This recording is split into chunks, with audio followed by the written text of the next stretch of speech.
होता है, राइट। एक जो बाउल होता है उसको खरीदने के लिए वो एक दुकान पर जाता है। तो जब वो दुकान पर जाता है खरीदने के लिए, तो वो बाउल को खरीदने में उसकी जो समझ होती है वो बहुत अच्छी होती है। तो वो डिस्प्ले में दुकान के अंदर रैक के ऊपर जो बाउल्स रखे हुए थे, तो वो उन सभी बाउल्स में से उनको चेक करना चाहता है, क्योंकि उसको पता होता है कि जिस बाउल से जब वो दो बाउल्स को आपस में वो हल्का सा टकराएगा, वो एक टेस्ट होता है। तो उसमें से अगर बहुत ही अच्छी a beautiful a sweet resonance, यानी कि एक अच्छी जो ध्वनि होती है, जो आवाज होती है, वो आएगी, तो वो जो बाउल होगा वो बहुत ही अच्छा होगा। तो वो एक बाउल जो है वो उठा लेता है, और बाद में वो एक बाउल जो है, दूसरा बाउल जो है वो उठाता है। तो जो आपस में उनको वो टेस्ट करता है, टकराता है, तो उसमें से एक बहुत ही जो डल आवाज होती है, बहुत ही डल सी आवाज होती है, वो आती है। तो वो कहता है कि नहीं, ये बाउल जो है वो ठीक नहीं है, राइट। तो वो दूसरे वाला जो बाउल है वो उसको टेस्ट करता है, सेकंड बाउल को टेस्ट करता है। तो सेम वैसी ही जो डल आवाज होती है वो आती है, वो उसको भी रख देता है। फिर वो तीसरे को टेस्ट करता है, सेम वैसी ही जो डल आवाज होती है वो वैसी ही आती है। फिर वो चौथे को टेस्ट करता है, ऐसी ही जो आवाज है वो आती है। तो ऐसे करके वो 6-7 और बाउल्स को टेस्ट करता है, लेकिन जो आवाज रहती है वो डल रहती है दोनों के टकराने से। तो वो कहता है कि क्या बात है, यहाँ पर तो जितने भी बाउल्स पड़े हुए हैं सारे के सारे बेकार बाउल्स हैं, इसमें एक भी जो बाउल है वो ढंग का नहीं होता है। तो जो दुकान का ओनर जो होता है वो उसको ध्यान से देख रहा होता है। तो वो कहता है कि एक मिनट सर, प्लीज रुकिए, एक मिनट रुकिए। आप, वो जो दुकानदार होता है वो एक जो दूसरा बाउल होता है वो उठाता है। तो वो कहता है कि सर वो जो बाउल है उसको रख दीजिए, इस बाउल के साथ में, इस कटोरी के साथ में सभी बाकी का जो जो आप टेस्ट कर रहे थे वो टेस्ट कीजिए। तो जब वो बाउल पकड़ता है, जो वो दुकानदार जो है उसको देता है, तब जो वो शेल्फ से जो बाउल है वो पकड़ता है, तो जब वो उसको टकराता है, तो बहुत ही अच्छी स्वीट रेजोनेंस, एक बहुत ही मीठी जो ध्वनि होती है, मीठी जो आवाज होती है, वो निकलती है। तो वो कहता है कि हाँ, ये वाला जो बाउल है ये सही है। तो वो फिर उसके बाद वो 4-5 और बाउल को टकराता है। तो वो कहता है कि अब जो बाउल है वो सभी की जो आवाज है वो बिल्कुल सही आ रही है, मैंने पहले इन्हीं को चेक किया था। तो वो जो दुकानदार होता है कि वो कहता है कि सर, जिस बाउल को आपने सबसे पहले उठाया था, एक्चुअली में वो जो बाउल है उसमें वो डिफेक्टिव पीस था, हम उसको फेंकने वाले थे, लेकिन आपने उसी को जो था उठा लिया था, और उसी के साथ में जो टेस्ट था वो आपने करना शुरू कर दिया था, जिसकी वजह से सभी जो बाउल्स थे उनकी जो आवाज थी वो आपको ठीक ढंग से सुनाई नहीं दे रही थी। तो my dear friend, moral of the story is, अगर अगर आप दूसरों को, अगर आप चाहते हैं कि आपको सभी प्यार करें, तो आपको खुद अपने अंदर जो प्यार है वो लाना पड़ेगा। आप किसी से प्यार नहीं कर सकते अगर आप अपने आप से प्यार नहीं करते हैं। अगर आपके अंदर जो प्यार नहीं है, आपके अंदर प्यार नहीं है, आप दूसरों से प्यार कैसे कर सकते हैं? जरा सोच कर देखिए।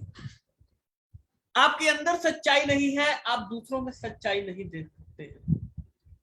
आपको अपने आप के ऊपर ट्रस्ट नहीं है, आप दूसरों किसी के ऊपर भी ट्रस्ट नहीं कर सकते हैं। अपने एम्प्लॉय के ऊपर, अपने घर वालों के ऊपर, अपने बच्चों के ऊपर, किसी के ऊपर भी आप ट्रस्ट नहीं कर सकते हैं अगर आपके खुद के अंदर जो ट्रस्ट है वो नहीं है। हमें खुद को, अपने आप को जो है वो अच्छा बनाना है। आप देखिए, आपके पास में जो बाउल है, जो आपने जो बाउल पकड़ा हुआ है, कहीं वो डिफेक्टिव पीस तो नहीं है? अदरवाइज सभी में आपको डिफेक्ट नजर आएगा। अगर आपके अंदर अच्छाई है, आपने वो जो अच्छे वाला जो बाउल है वो पकड़ा हुआ है, तो जिसको भी आप चेक करेंगे उस सभी में आपको जो अच्छाई है वो दिखाई देगी, राइट। तो my dear friend, choose the right bowl, and definitely उसके बाद जब भी आप किसी को चेक करेंगे, किसी को टेस्ट करेंगे, क्योंकि आपके अंदर अच्छाई है, सभी आपको अच्छे दिखाई देंगे। आपके अंदर झूठ है, सभी आपको झूठे दिखाई देंगे, राइट। तो आशा है दोस्तों कि ये जो कहानी है आपको पसंद आई होगी। और अब बढ़ेंगे हम आगे की तरफ, हमारे आज के सेशन की तरफ, और देखते हैं कि आज का जो सेशन है वो हमारे लिए क्या कुछ जो है वो यहाँ पर नया लेकर आने वाला है। तो आइए दोस्तों, जानने की कोशिश करते हैं आज के सेशन में हमें क्या कुछ जो है वो सीखने के लिए मिल सकता है। सो वेलकम टू कीवा काइपो इंडस्ट्रीज लेडीज एंड जेंटलमैन, और आप सभी का बहुत बहुत स्वागत है मॉर्निंग के इस वेबिनार में। जी हाँ दोस्तों, वेबिनार जो है वो बहुत ही स्पेशल, बहुत ही खास जो है वो यहाँ पर रहने वाला है। टॉपिक जो है वो बहुत ही जबरदस्त है। आज का topic, how to become rich with agro product. Agro product के साथ में हम कैसे अमीर बन सकते हैं। एग्रो प्रोडक्ट ये बेसिकली क्यों होता है, ये क्या होते हैं, हम इनके साथ में कैसे जो है टच कर सकते हैं। एग्रो के जो कस्टमर्स होते हैं वो कौन से होते हैं, हम एग्रो के कस्टमर्स तक कैसे पहुंच जो है वो बना सकते हैं। बहुत इंपॉर्टेंट है, बहुत इंपॉर्टेंट। आइए देखते हैं, इसको ढूंढते हैं, क्योंकि लोग इसके ऊपर बहुत कम काम करते हैं। जहां पर लोग बहुत कम होते हैं, कंपटीशन बहुत कम होता है, वहां पर हमारे जो कामयाब होने के जो चांसेस हैं वो हमारे बहुत हाई हो जाते हैं। जी हाँ दोस्तों, चांसेस जो है वो बहुत हाई हो जाते हैं अगर हम ठीक ढंग से यहाँ पर काम करना शुरू करते हैं। How to become rich with agro products. तो my dear friend, why agro products. Agro products ही क्यों, ऐसा क्या खास है एग्रो प्रोडक्ट्स में। तो माय डियर फ्रेंड, सबसे पहली चीज कि इसका जो कस्टमर बेस है वो बहुत अच्छा है। ह्यूज कस्टमर बेस जो है वो एग्रो प्रोडक्ट से हमें मिल जाता है। राइट, ऑर्गेनिक प्रोडक्ट हैं, सभी लोग जानते हैं जितने भी एग्रो के प्रोडक्ट हैं सभी ऑर्गेनिक प्रोडक्ट हैं।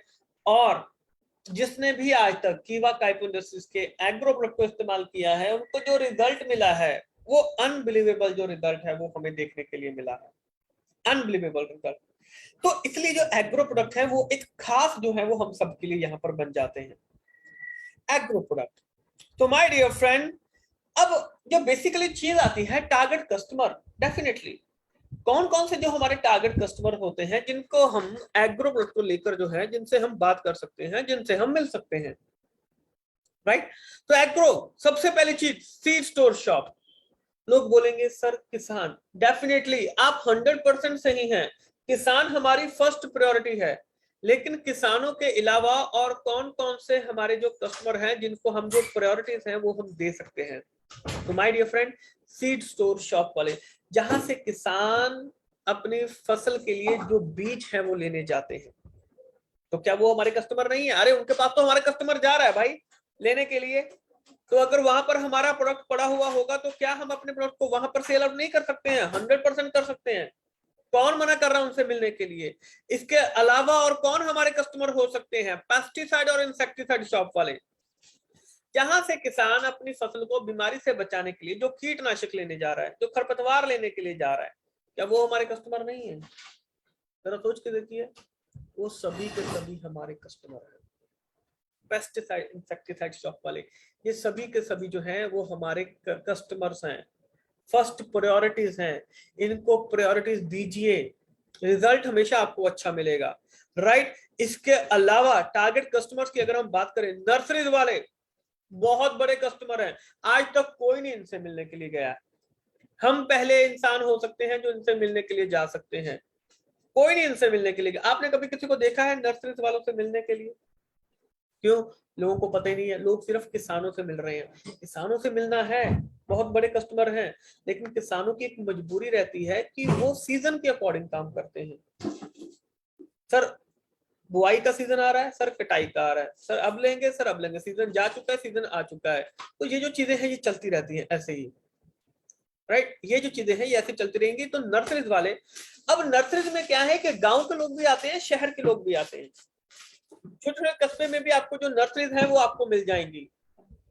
छोटे छोटे कस्बे में जो नर्सरीज हैं वो आपको यहाँ पर मिल जाएंगी। अब यहाँ पर होगा क्या, क्योंकि नर्सरीज वालों के पास में लोग फूल पौधे भी लेने के लिए आते हैं, गमले लेने के लिए आते हैं। अगर वो गमला लेने के लिए भी आ रहे हैं तो गमले में लगेंगे तो पौधे ही ना, डलेगी तो मिट्टी ही ना। अरे उसी के लिए तो हमारे प्रोडक्ट हैं। मिट्टी चाहे खेतों में हो, चाहे बाग बगीचे में, चाहे गमले में, वहां पर हमारा जो प्रोडक्ट है वो इस्तेमाल हो सकता है। तो जरा सोच के देखिए, अब कितने सारे जो कस्टमर हैं वो हमारे बढ़ जाएंगे। हम सिर्फ अभी तक गांव तक सीमित थे, लेकिन अब हम छोटे कस्बों में, शहरों में बड़े बड़े जो हाउसेज हैं, कॉर्पोरेट जो हाउसेज हैं, उन सभी तक हमारी जो पहुंच है वो बन सकती है, सभी तक जो है वो हम पहुंच सकते हैं। नर्सरीज में भी हम इसको इस्तेमाल कर सकते हैं। इसके अलावा दोस्तों, gardener one of the best customer, one of the biggest customer, जिसको आज तक कोई मिला नहीं है। गार्डनर, माली जो है, ये बहुत बड़े कस्टमर हैं। माली कभी सीजन के अकॉर्डिंग काम नहीं करते हैं। जी हाँ दोस्तों, माली कभी भी सीजन के अकॉर्डिंग काम नहीं करते हैं, कभी भी। माली को क्या चाहिए? अब अरे भाई, वो तो दिहाड़ी पर काम करते हैं, महीने पर, हफ्ते के ऊपर जो काम करते हैं, महीने का जो पगार है वो लेते हैं। तो उनको इस चीज से कोई लेना देना नहीं है कि सीजन आ रहा है, सीजन जा रहा है। वो तो आते हैं वो, और माली आपको हर जगह पर मिल जाएंगे।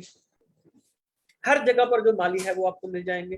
जरा सोच के देखिए, आपके शहर मोहल्ले में कितने सारे जो माली हैं वो होंगे। कभी सोचा है कि माली जो है वो कहाँ कहाँ पर होंगे? इसके बारे में हम डिटेल में बात करेंगे। माली आपके बहुत बड़े कस्टमर हो सकते हैं। इसके अलावा और कौन कौन हमारे कस्टमर हैं? स्कूल एंड कॉलेजेस वाले। अरे सर, क्या बात कर रहे हो, स्कूल कॉलेजेस वाले हमारे कस्टमर कैसे हो गए? जहां पर बाग बगीचा है, पेड़ पौधे हैं, मिट्टी है, वहां पर हमारा कस्टमर मौजूद है। आपके चारों तरफ आपके कस्टमर जो है वो मौजूद हैं। स्कूल एंड कॉलेजेस वाले हमारे कस्टमर कैसे हो सकते हैं? जरा सोचकर बताइए। अरे भाई, जहां पर बाग बगीचा है और जो बड़े बड़े स्कूल कॉलेजेस होते हैं, यूनिवर्सिटीज होते हैं, वहां पर तो 10-10, 15-15, 20-20 माली काम करते हैं। जरा सोचकर देखिए। और माली जो बात बोलते हैं, वही जो मालिक होता है, घर का मालिक होता है, चाहे स्कूल के प्रिंसिपल होता है, ओनर होते हैं, हेडमास्टर होते हैं, वो मालिक की बात को सुनते हैं कि सर अब आपको ये पौधा लगाना चाहिए, आपको ये प्रोडक्ट इस्तेमाल करना चाहिए, आपको जो रिजल्ट है वो बहुत अच्छा मिलेगा और जल्दी मिल जाएगा। तो वो जो घर का ओनर है वो अपने मालिक की बात सुनेगा कि नहीं सुनेगा? अरे 100% सुनेगा मेरे भाई। 100% वो अपने जो मालिक है उसकी जो बात है वो उसको सुनेगा ही सुनेगा। लेकिन अगर हम उसको प्रॉपर तरीके से बताएंगे, तभी ये जो चीजें हैं ये पॉसिबल हो पाएंगे, अदरवाइज पॉसिबल नहीं है। Target customer, school and colleges में आपको जो कस्टमर है वो आपको मिल जाएंगे यहाँ पर, राइट?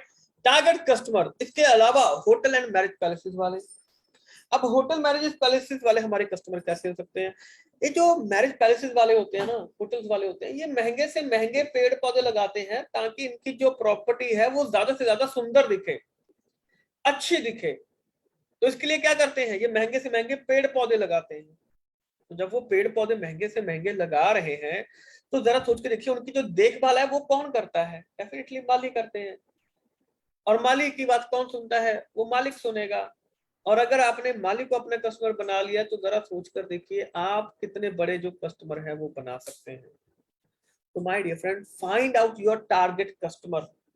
ये सभी लोग जो है ये आपके आसपास में ही मौजूद हैं। हमने अपने आप को सीमित कर लिया है कि हम सिर्फ किसानों से मिलेंगे। अरे, किसानों के अलावा सभी जगह पर हमारे जो कस्टमर्स हैं वो मौजूद हैं। हमें उन तक पहुंचना है और हम डेफिनेटली उन तक पहुंच सकते हैं। 100% जो है वो हम उन तक पहुंच सकते हैं, राइट? अब दोस्तों, इसके बाद बारी आती है प्लानिंग की। प्लानिंग जो कि बहुत इंपॉर्टेंट है। अब हम सभी लोग जो है वो ध्यान से इस प्लानिंग को जो है वो हम सुनेंगे, राइट? तो जो प्लानिंग जो है, अब वो प्लानिंग बेसिकली इसको लेकर, एग्रो प्रोडक्ट को लेकर जो प्लानिंग है वो कैसे चलती है, इसके बारे में हम सुनेंगे। वाई गार्डनर्स, गार्डनर जो है वो क्यों इंपॉर्टेंट है? सिंपल सी चीज है, एक ऐसा कस्टमर जो हमारी नजर के सामने तो रहता है लेकिन कभी उसके ऊपर ध्यान नहीं दिया है। Gardeners, gardeners are most important customers, most important customer. लेकिन पीपल ओनली टारगेट फार्मर्स। दूसरी कंपनी के जितने मर्जी लोग देख लीजिए, कोई भी कंपनी देख लीजिए, एग्रो, सबसे ज्यादा लोग जो हैं वो फूड सप्लीमेंट के ऊपर काम करते हैं। बहुत कम संख्या होती है कि जो लोग हैं वो एग्रो के ऊपर काम करते हैं। और जो एग्रो के ऊपर काम भी करते हैं वो 99% लोग सिर्फ और सिर्फ किसानों से मिलते हैं। कोई माली से नहीं मिलता है, कोई इन लोगों से नहीं मिलता है। तो जरा सोच के देखिए, अगर भीड़ से हटकर थोड़ा सा काम करेंगे तो आपके कामयाब होने के जो चांसेस हैं वो बढ़ जाएंगे। जी हाँ दोस्तों, आपके कामयाब होने के जो चांसेस हैं वो आपके कई गुना बढ़ जाएंगे अगर आप इन लोगों के ऊपर काम करेंगे। अगर इनके ऊपर काम करेंगे तो पीपल ओनली टारगेटेड फार्मर्स। अब आपने गली में देखिए, आपके जो मोहल्ला है उसमें कितने घर होंगे? 400-500 घर, ज्यादा बड़ा मोहल्ला होगा तो ऊपर नीचे हो सकता है। अगर 500 घर भी हैं ऑन एन एवरेज, तो उसमें से 250-300 घरों में बाग बगीचा जरूर होता है। 250-300 घरों में जो बाग बगीचे होते हैं वो मौजूद होते हैं। तो मेरे भाई जरा मुझे एक चीज सोच के बताओ, जब 250-300 घरों में बाग बगीचा जो है वो मौजूद है वहां पर, तो उनकी जो देखभाल है वो कौन करता है? माली करता है। हर एक गली में आपको माली मिल जाएंगे, एक माली 15 से 20 घरों की देखभाल करते हैं। तो जरा सोच के देखिए, एक मोहल्ले में कितने माली मिल जाएंगे, और आपके शहर में कितने मोहल्ले हैं? कभी सोचे इस चीज के बारे में? वहां पर कितने सारे जो माली हैं वो आपको मिल जाएंगे? पता ही नहीं है। क्यों? कभी इस चीज के ऊपर कभी काम ही नहीं किया हमने। तो मेरे भाई फोकस करो, इस चीज के ऊपर फोकस करो कि हमें कितने सारे जो कस्टमर हैं वो हमारे आसपास में जो है वो मौजूद रहते हैं। राइट? जस्ट इमेजिन, अगर आपके पास में 10 डिस्ट्रीब्यूटर है आपकी टीम में, अगर आपकी टीम में 10 डिस्ट्रीब्यूटर हैं, तो सबसे पहला जो टारगेट क्या है कि हर डिस्ट्रीब्यूटर के पास में 100 मालिक का जो लिस्ट है वो होना चाहिए। लोग बोलेंगे सर 100 मालिक कहाँ है? मैंने क्या बोला है अभी कि आपको पता ही नहीं है आपके शहर में कितने माली हैं। एक मोहल्ले में आपको कितने माली मिल जाएंगे, जरा सोच कर देखिए। और आपके शहर में कितने मोहल्ले हैं, जरा सोच के देखिए। सभी जगह पर आपको जो माली है वो मिल जाएंगे। तो उन तक पहुंच जो है वो हमने बनानी है। हम क्या करेंगे? हम पता क्या करते हैं, माली से मिले होंगे लेकिन पता कौन सा प्रोडक्ट लेकर? अरे सर साबुन ले लीजिए, सर तेल ले लीजिए, सर ऑयल ले लीजिए, सर फूड सप्लीमेंट ले लीजिए। वो लेगा? वो नहीं लेगा। उसको ट्रस्ट नहीं है आपके ऊपर। सबसे पहले ट्रस्ट बिल्डअप करना होता है। मालिक के पास में जो उसके टारगेट कस्टमर है उसके पास में ऑलरेडी कस्टमर मौजूद है। डॉक्टर के पास में पेशेंट मौजूद है, मालिक के पास में जहां पर बाग बगीचे वाले हैं वो मौजूद है। तो डॉक्टर पेशेंट को अपना प्रोडक्ट जो है वो बेचेगा, माली जो है वो घर के जो गार्डन के जो ओनर है उनको अपना जो प्रोडक्ट है वो सेल कर पाएगा। उनके जो टारगेट कस्टमर है वो उनको ढूंढिए, वो अपने टारगेट कस्टमर को आसानी से सेल कर सकता है। आप माली को साबुन बेचने के लिए जा रहे हैं, वो शुरू में नहीं लेगा, लेकिन जब उसको 4 पैसे मिलने शुरू हो जाएंगे फिर वो आपसे साबुन भी लेगा, आपसे बाकी सभी चीजें भी लेगा। सो टारगेट जो है वो पता होना चाहिए कि हमने किसको कैसे टारगेट करना है। अब हर किसी के पास में अगर 100 मालिक की लिस्ट, अरे रोज के एक मालिक को भी मिलेगी ना, 3-3.5 महीने में हर कोई आपकी टीम के अंदर 100 मालिक की लिस्ट बना लेगा। अगर आपकी टीम में 10 लोग हैं तो कितने लोग होंगे? 1000 मालिक आपकी टीम के अंदर हो सकते हैं 3-3.5 महीने में। प्लानिंग नहीं करेंगे तो कुछ भी नहीं हो पाएगा। तो 10 माली नहीं मिलेंगे, प्लानिंग करेंगे तो 1000 माली भी मिल जाएंगे। 10 टीम के लोग हैं, एक एक को बोलिए कि 100 माली की लिस्ट जो है वो इकट्ठी करनी है। एक दिन का एक माली मिलना है, बाकी दिन भर जो मर्जी काम करते रहिए, हमें कोई दिक्कत नहीं है। तो 3 महीने में भी आप 100 माली की लिस्ट जो है वो इकट्ठा कर सकते हैं। राइट? अगर आप कैसे करते, और हमें क्या चाहिए? हमें 1000 रुपए की सेल चाहिए हर एक माली से एक महीने में। 30 दिन में हमें एक माली से सिर्फ 1000 रुपए की सेल चाहिए। ये वो माली चाहे तो 15-20 हजार रुपए की सेल दे सकता है आपको, क्योंकि 20-25 घरों में काम करता है। हम कहते हैं कि नहीं भाई तू हमें 1000 रुपए की सेल दे दे, ज्यादा कुछ नहीं चाहिए। अगर आप ऐसा करते हैं, अगर 10 डिस्ट्रीब्यूटर हैं और 100 माली हैं, यानी कि 1000 माली आपकी टीम में है, और सभी 1000 माली अगर 1000 रुपए की सेल हर एक महीना देने शुरू करते हैं, तो दोस्तों 10 लाख रुपए का बिजनेस सिर्फ और सिर्फ एग्रो प्रोडक्ट से आपका निकल कर आ सकता है। जस्ट इमेजिन, 10 लाख रुपए का बिजनेस सिर्फ और सिर्फ माली से, जिनको आज तक कोई मिला नहीं है। ये बिल्कुल खाली पड़े हैं। बिल्कुल, लोग कहते हैं कि सर कामयाब नहीं हो पाते हैं, लोग मेहनत नहीं करते हैं इसलिए नहीं कामयाब हो पाते हैं, लोग घर से बाहर नहीं निकलते हैं, लोग मिलते नहीं हैं, लोग ऑब्जेक्शन हैंडल नहीं करते हैं, लोग क्वेश्चन का जवाब नहीं देते हैं, इसलिए कामयाब नहीं हो पाते हैं। जितना आसान आज है अमीर बनना, उतना आज तक कभी भी नहीं था। जी हाँ दोस्तों, जितना आज की डेट में आसान है अमीर बनना, उतना आज तक कभी भी नहीं था। लेकिन लोग इन चीजों को समझ नहीं पाते हैं। समझिए इन चीजों को, इनके ऊपर काम कीजिए। Availability of agro product, agro product की अवेलेबिलिटी बहुत जरूरी है। एग्रो प्रोडक्ट की सुपर स्टॉकिस्ट के ऊपर एग्रो की अवेलेबिलिटी नहीं होती है, स्टॉक पॉइंट के ऊपर एग्रो की अवेलेबिलिटी नहीं होती है, हर एक लीडर के डिस्ट्रीब्यूटर के पास में एग्रो की अवेलेबिलिटी नहीं होती है। क्या लेके जा रहे हैं आप लोगों को दिखाने के लिए? एग्रो प्रोडक्ट लेके जा रहे हैं? नहीं लेकर जा रहे हैं। सिंपल सी चीज है, जब आपके पास ही एग्रो प्रोडक्ट नहीं होगा, लोग लेने के लिए भी आएंगे, आपके पास नहीं होगा तो जो प्रोडक्ट है वो नहीं बिक पाएगा। जब तक अवेलेबिलिटी नहीं होगी तब तक आपका जो प्रोडक्ट है वो सेल नहीं हो पाएगा। तो सबसे पहले अवेलेबिलिटी जो है ये जरूर होनी चाहिए, right. So thank you so much ladies and gentleman. तो दोस्तों आशा है कि जो सेशन है ये आपको इंफॉर्मेटिव लगा होगा, नॉलेजेबल लगा होगा और आपको बहुत कुछ जो है वो आपको सीखने के लिए मिला होगा। डेफिनेटली दोस्तों बहुत कुछ जो है वो हम यहाँ पर से सीख सकते हैं। अगर सीखना चाहें तो बहुत कुछ जो है वो सीखा जा सकता है। अगर बहाने हैं तो जितने मर्जी जो बहाने हैं वो हम बना सकते हैं, राइट। आशा है सेशन आपको इंफॉर्मेटिव लगा होगा, नॉलेजेबल लगा होगा। दोस्तों दोबारा से फिर से आपके साथ में जबरदस्त मुलाकात होगी। तब तक के लिए आप सभी का बहुत बहुत शुक्रिया। Thank you so much.